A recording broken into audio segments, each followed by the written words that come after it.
La France bouge. Elisabeth Assayag. Et si vous nous rejoignez, La France bouge qui met en avant les entrepreneurs français. Nous sommes ravis d'être avec vous, Laurence Perrault. Vous êtes la secrétaire générale de Danone France. Vous nous l'avez dit depuis le début de l'émission. Danone se reconstruit. Hier, c'était la présentation du plan stratégique de l'entreprise avec votre nouveau patron, Antoine de Saint-Affrique. Vous voulez être plus proche de vos agriculteurs, de vos producteurs. Et c'est une année qui démarre bien sur le marché français. Vous restez avec nous pour limiter ces déchets au quotidien. Le vrac s'impose petit à petit comme une solution durable. Il devient accessible dans les rayons de la plupart des grandes surfaces, mais ce n'est pas toujours évident de s'organiser avec les contenants, les quantités, la fraîcheur aussi. Ainsi, une start-up a peut-être trouvé la solution. Bonjour Sarah Benosmont. Bonjour Elisabeth. Vous êtes la fondatrice de Vrac & Roll. C'est une entreprise qui a bientôt 5 ans, c'est ça ? C'est ça, on a bien 5 ans. Et vous êtes une plateforme en ligne de vrac. Il n'existe pas, on a cherché, il n'y en a pas vraiment. Vous, c'est du 100% vrac en ligne, plus de 1000 références. On y trouve de tout. Comment ça fonctionne et comment vous est venue cette idée ? Parce qu'il y en a du vrac dans les supermarchés. Alors, du coup, comment ça fonctionne ? En fait, on va sur vracandroll.com, donc vracnro2l.com, et on fait la sélection de tous les produits qui nous intéressent. Et on va recevoir tous ces jolis produits dans des contenants consignés qu'on pourra utiliser aussi longtemps qu'on souhaite. En plus, ils sont offerts par Vrac & Roll. En fait, on ne paye pas ces contenants. Et le jour où on n'en a plus besoin, on les retourne à Vrac & Roll par son colis. Donc, pour ceux qui nous voient en image, on a un colis qui est lui-même consigné et donc réutilisable. Il suffit de glisser toutes ces boîtes à l'intérieur pour les renvoyer à Vrac & Roll via le point relais de son choix. Donc, vous avez fabriqué le colis, parce qu'on voit, c'est un colis que nous connaissons. Les contenants, vous les mettez à disposition et on peut les renvoyer en consigne via des points relais, c'est ça ? Exactement. Au niveau de la fraîcheur, parce que ce qui nous interroge à tous quand on parle du vrac, c'est quand même l'hygiène. C'est ça. Du coup, c'est aussi pour ça qu'on s'est lancé sur le e-commerce. C'était aussi un peu comme ça qu'est venue l'idée. Une des problématiques qu'on avait identifiées, c'est l'hygiène. En fait, grâce au fait de faire du e-commerce, c'est vraiment des préparateurs professionnels qui vont préparer vos commandes et qui vont systématiquement respecter toutes les procédures d'hygiène, comme on peut le faire dans un restaurant. Donc, c'est aussi un des gros avantages de faire du e-commerce. L'idée est aussi venue, comme vous le disiez, d'avoir toutes ces contraintes autour des contenants. Quand je me lance dans le vrac, il faut que j'ai un certain nombre de bocaux pour bien m'organiser. Vous mettez tout ça à disposition. Exactement. Mais ça coûte combien ? Du coup, en fait, on ne paye que ces produits. Que ces produits. C'est ça. Et le reste, c'est pour vous. C'est ça. Le reste, c'est pour nous, en fait, jusqu'à un certain temps. Donc, le principe, c'est simplement de nous les restituer sous 2 mois. Donc, ça, c'est le modèle actuel.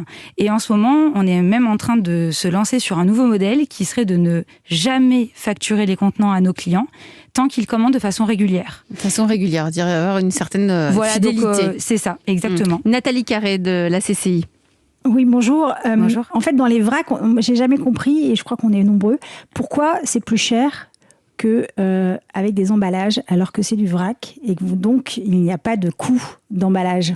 C'est systématiquement plus cher. Alors nous, je peux vous assurer que ce n'est pas systématiquement plus cher. Il y a vraiment un certain nombre de produits où vous pourrez voir que c'est même vraiment moins cher, notamment sur les épices, les thés.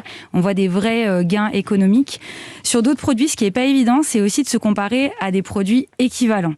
Parce qu'en fait, en vrac, on travaille beaucoup avec des produits bio, souvent. Donc nous, en tout cas chez Vrac & Roll, c'est aussi le choix qu'on a fait. On est en 100% bio. Donc de base, les produits issus de l'agriculture biologiques sont quand même plus chers que des produits issus de l'agriculture conventionnelle. Donc, il faut déjà comparer des choses équivalentes. Et puis après, il y a aussi la provenance qui joue. Donc, parfois aussi, dans le vrac, on va privilégier au maximum un sourcing local. Et malheureusement, avec aussi les coûts aujourd'hui qu'on a en France pour les salaires, etc., on se retrouve avec des produits qui peuvent être plus chers que de produits issus de l'étranger. Laurence Perrault, vous êtes la secrétaire générale de Danone France. Ce marché du vrac, c'est un marché qui atteint plus de 1 milliard d'euros en France. Il est en augmentation, en croissance constante. Est-ce que Danone se retrouve aussi sur ce marché ? Oui, je suis ravie qu'on se rencontre parce que vous parliez d'innovation tout à l'heure. Dans l'innovation, c'est aussi les innovations d'usage et le vrac fait partie. Oui, c'est des nouvelles habitudes. C'est des nouvelles, exactement. Et donc, c'est d'inciter nos concitoyens, nous-mêmes, à consommer différemment. Et donc, nous, Danone, à produire et à distribuer différemment. Donc, est-ce que vous vous retrouvez ? Est-ce qu'on trouve des produits de Danone en vrac ? Alors, pour l'instant, on expérimente beaucoup de choses parce que vous le mentionnez, on a, nous, un sujet très important, c'est celui de la sécurité alimentaire. Nos emballages, sur cette fameuse sortis de la guerre notamment. Bien sûr. Le sujet de l'hygiène est important. Donc, on a plusieurs tests. On l'évoquait avant l'émission. On a, par exemple, chez Blédina, un petit pot consigné, donc on l'appelle boucle d'or, et donc qui permet aux Français, aux Françaises, à nos clients, d'aller acheter en magasin et de ramener le petit pot qui donc rentre dans une boucle de consigne. On a également fait un test sur le yaourt, un yaourt en vrac avec notre marque bio, du reste, lait de vache, qui est une marque très pionnière et qui essaye beaucoup de choses.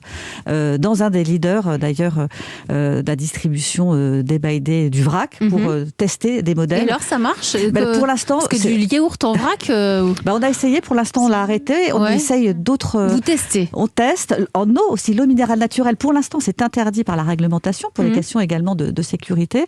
Et on a des essais de fontaines à eau pour pouvoir distribuer l'eau minérale naturelle. C'est une bonne idée, la fontaine à eau d'Évian ou de Volvic. Eh ben voilà, par exemple. Donc c'est ça l'innovation aussi. Vous êtes en test. Sarah Benosman, combien de clients aujourd'hui en 5 ans? Alors, on a près de 6000 clients. Ah, quand même. Et je voulais juste compléter une petite chose par rapport justement à l'hygiène. C'est qu'aujourd'hui, en fait, on a aussi la chance que pas mal de fournisseurs soient capables de eux-mêmes remplir leurs produits. Donc là, c'est le cas, par exemple, de la bouteille de jus de pomme. Ce n'est pas nous qui recevons... Pardon, excusez-moi, de poire. On la reçoit pas en bidon de 10 litres. On reçoit directement cette bouteille de notre fournisseur. Qui est déjà fermée. Exactement, hermétiquement scellée. C'est la même chose pour les bières, pour les vins qu'on commercialise, parce que là, c'est pas possible d'avoir la bonne durée de conservation. Et à ce moment-là, en fait, ensuite, on lave. Donc, du coup, les petits pots Blédina, c'est le même principe, en fait. Absolument. Les petits pots, voilà. Vous restez avec nous, Laurence Perrault. Vous êtes la secrétaire générale de Danone France. Merci à vous, Sarah Benosman, d'être venue nous présenter Vrac & Roll. Merci à vous. Merci beaucoup. 13h22 à suivre, allez direction Nancy pour découvrir une laiterie qui a innové. 80 ans après sa naissance, elle est devenue 100% végétale. C'est Saint-Hubert, son nom vous dit sûrement quelque chose. Et c'est la saga du jour, à tout de suite.